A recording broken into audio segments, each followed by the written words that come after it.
Here is everything you need to know about Supervive's newest hunter, Saros.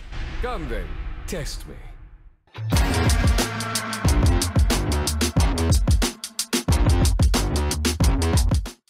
Now, Saros is a hunter that specializes in both long-range attacks but also close-quarter combat, which is very interesting.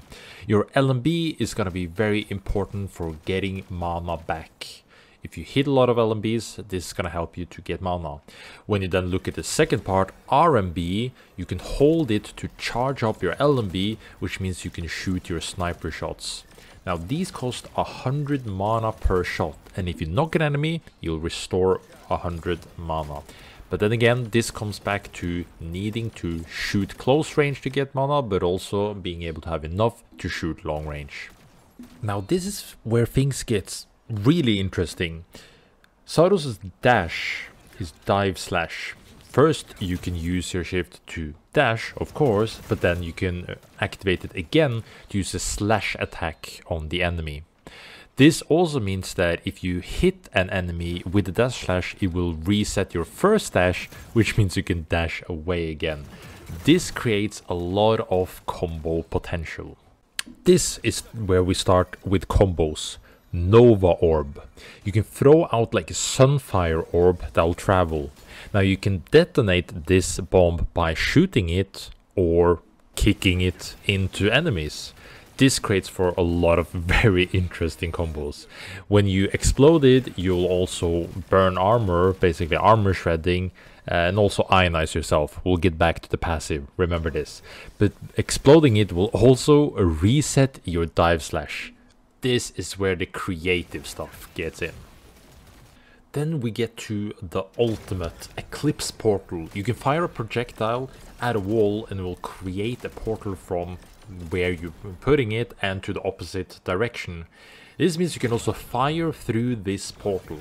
Now what is very important is we're going to combine this with the passive, which means that if you walk through your ultimate, you'll be ionized.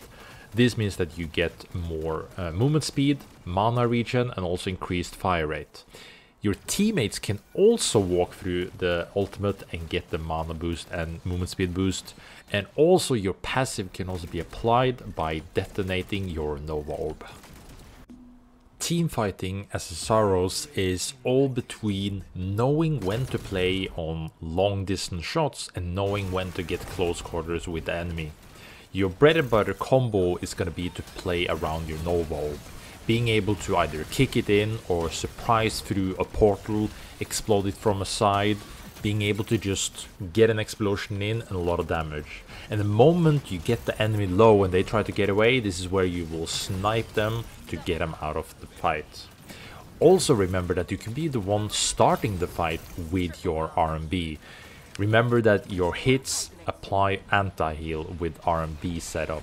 This means that you can also play from long range, shooting down the enemy, trying to apply anti-heal, and then having set up a portal to then re-engage later with your teammates to give the movement speed, the mana regen to go hard in. So you have a lot of different modes to play with, and I think it's very interesting how creative you can be with Saros. So make sure you test where you can put the portal, what kind of angles can you create, and how can you surprise the enemy. The moment they see the portal, they will expect something. And if you have already pre-established something you can do with the portal, maybe prepping your Nova Orb, kicking it in with yourself, getting the bonus, can apply a lot of damage. But remember, this will also be Saros' weakness. By going into melee range, trying to look for these combos, if you do not hit this initial one, you have to reactivate and hit the enemy to get your dash reset. That means if you try to go for this flashy place, you try to go for the reset and you miss, this is the big opportunity for the enemy to try to punish you. My recommended build for Saros will be Double Tech Blade. The reason so is because there is stuff in his kit which will help him get mana back.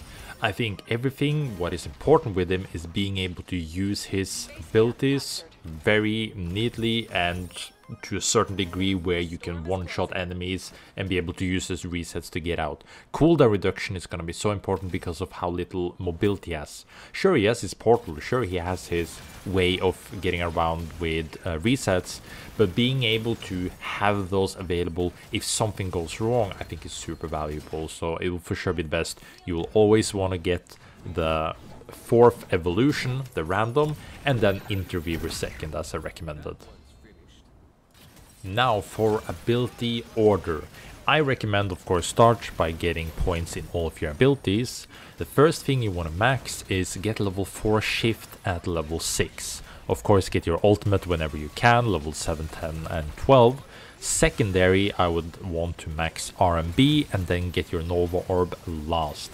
I think this is the way to go in ranked games, as you get a niche way of playing around your shift, which will be your core mobility, playing with resets, but also having good early damage on your RMB, trying to snipe people down. And then lastly, I want to end you guys with some interesting fun facts about his kit. Did you know that you can proc your Nova Orb with snowballs and health packs? This can be neatly surprised in the start, and you can make some creative combos with powers as well in this kit. I hope this stays. I don't know if the devs know if this is intended, but I think you guys can cook a lot with powers combined with Nova Orb.